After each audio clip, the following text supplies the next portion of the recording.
Hey, welcome everybody to Watch It or Don't. Tom, Matt, Dan. Today we're reviewing The Man from U.N.C.L.E. It's the newest movie from Guy Ritchie. He's the director of a lot of things, but most recently Sherlock Holmes. He wrote and directed this one. The Man from U.N.C.L.E. is based off the classic 60s spy TV show. And this one stars Armie Hammer as a KGB agent and Henry Cavill as a thief-turned-CIA agent. So you have the two sides. It takes place during the Cold War in the 60s, so these are two enemies. They have to come together for an important mission to stop a nuclear threat. It's a classic spy movie from the 60s. It's a lot of fun. It's very stylish. There's a lot of cool outfits and cars. I mean, in general, Guy Ritchie is just a really stylistic director. Yeah. I mean, if you've seen my favorites, are Lock, Stock, Two Smoking Barrels and Snatch. Some of the funniest and the best action comedy movies ever. And this one, it really helps that he has that experience because it is so stylistic. And you get to kind of get the old spy form in a newer style. You get some of the classic split frames that you do, and a lot almost of the kind of comic booky at some points. It almost felt Ocean's 11ish. Yeah, too, a little right. bit. Yeah. So it was a good melding of it. Yeah. Someone pointed this out, but the two spies are very different, and it's kind of fun. Like I think the best part of this movie is they're kind of playing off each other. Yeah. The action is okay. It's not James Bond action. It's not that kind of or Mission Impossible action. Right. It's very low key. There are a few cool things that Guy Ritchie does with the action, but I think the highlight of this movie is just watching these two play off each other. And someone said online, I saw it, that they're both playing James Bond, just Armie Hammer's playing Daniel Craig James Bond, and Henry Cavill's playing Roger Moore James Bond. So you have like this hard, cold killer, and you've got this kind of fun, stylish, has a little quip for everything. The kind of classic womanizer and that oddly beloved character from the 60s. And Henry Cavill does well. I mean, he's a charming guy. And it's very Superman. Believable. Yeah, he is Superman and the Lone Ranger meeting together. That's right. Well, another thing that I like just for the time period is the music. Yeah, just to segue into that. That's one of my favorite things, just to see how they have the music set with the action, because it'll be very lush music and then just like hardcore action, and that's something I really like. In general, he uses sound really effectively in the movie, and the soundtrack borrows a lot from Ennio Morricone, which I really liked. Yeah. It has a little bit of almost like a Quentin Tarantino homage to spaghetti westerns in a way, in a weird way. Yeah, I know what you're saying.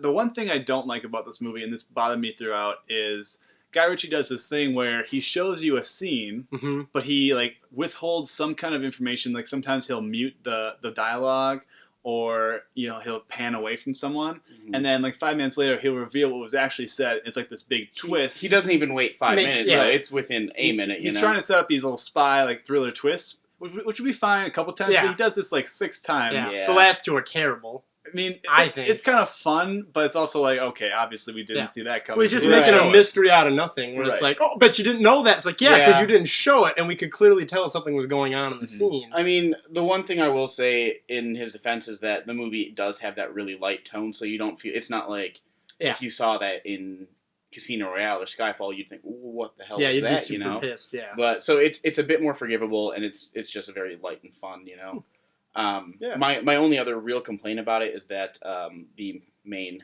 female lead, Alicia Vikander, who is really, really good in Ex Machina as the AI, she just kind of, I don't know where the problem came from, if it was the character or she just wasn't quite comfortable doing the kind of spy thing, but she was okay. She kind of got forgettable, I thought. I disagree with you. Yeah, I think she was... I think her and Armie Hammer were good together. They have a few scenes that kind of have a romantic interest. And there's one scene in particular I really like her in, just kind of playing... You can tell that she's kind of a badass. Yeah. And I will say this is kind of a prequel to the TV show. And not saying that there are going to be sequels, but if there are sequels, I'd like to see more of her with those other two. That makes sense. I agree. I think and she definitely will. Yeah, I think her interaction with Armie Hammer was much better than her interactions with Henry Cavill. Okay, well, she didn't have that many in that either. But let's jump into ratings. Sure. I think we're all pretty solid on this movie. I'm going to go first. I'm going to say a 7.4. This is just a fun summer action movie. I feel like it's not going to get a lot of attention because it's the end of the summer. There's already Mission Impossible out there. I'd say see this movie, especially if you like kind of like the classic spy movies. This is a light fare, and you're going to have a good time. I don't know how you would really dislike this movie unless you exactly. really dislike this genre. Right. I'm going to give it a 3 out of 5. I think it's a good movie. It's not overly, it's something you've never seen before. Going right in, it's going to be a 60s spy movie, and it follows all the same paths of that. That being said, I wouldn't rush to see it. I think it'd be great for Netflix later on. I don't really know if you need to see it in the movie theater or anything like that. It was just, I thought it was an okay film. Yeah, 3 out of 5. I'm going to be giving this a very well-earned good, a bit higher on the good not quite spectrum. Great. Not quite great just because it doesn't really try to be. I mean, it really just wants to be a nice, fun movie. And it succeeds. And I actually think that you should go to this theater and see it because I think it's a great one to go see with family and friends. There's, like you said, I don't really see a reason to dislike it. Okay. No reason to feel like you've wasted your money on it or time on it. So I'd say definitely see it. No, this is for you two. I haven't seen it, but would you rather see Man from U.N.C.L.E. or the new Mission Impossible?